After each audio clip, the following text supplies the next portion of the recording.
گھریلو علاج اور وظائف چینل میں سب دوستوں کو خوش آمدید۔ جس نے میرا چینل سبسکرائب نہیں کیا تو سبسکرائب کر لے اور بیل کے بٹن کو بھی دبا لے تاکہ آپ کو بسم اللہ الرحمن الرحیم۔ السلام علیکم ورحمۃ اللہ وبرکاتہ۔ گھریلو علاج وظائف چینل میں سب دوستوں کو خوش آمدید۔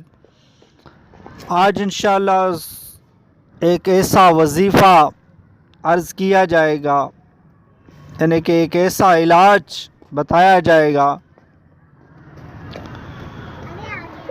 وہ علاج یہ ہے کہ شوگر نہ ہونے کے باوجود بار بار پیشاب آنے کا علاج، یعنی کسی کو شوگر بھی نہیں ہے پھر بھی بار بار پیشاب آتا ہے تو اس کے علاج بتائے جائیں گے۔ آپ ویڈیو کو اول تا آخر دیکھیے اور سمجھیے۔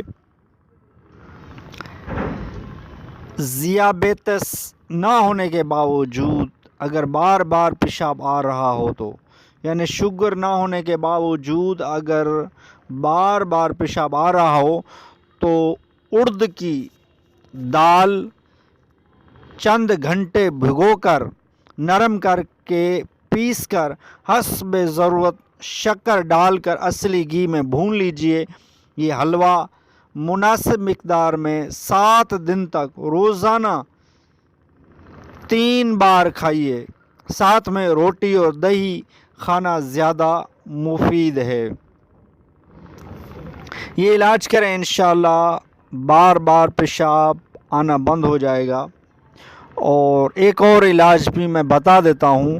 روزانہ صبح شام 1 چمچ تل اور 1 چمچ شہد ملا کر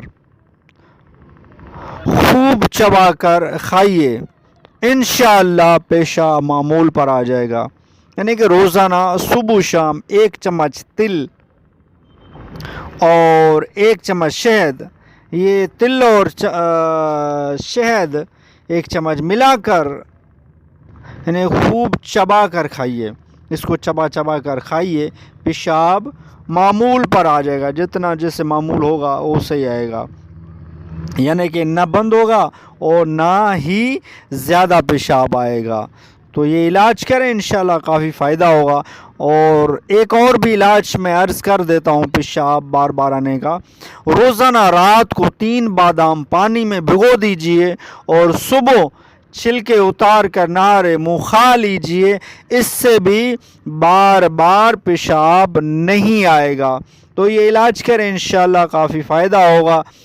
ویڈیو اچھی لگی ہو تو لائک کر دیجئے اور گھریلو علاج وظائف چینل کو سبسکرائب نہیں کیا تو چینل کو سبسکرائب کر دیجئے تاکہ آئندہ آپ کو اس گھریلو علاج وظائف چینل سے ویڈیو ملتی رہیں۔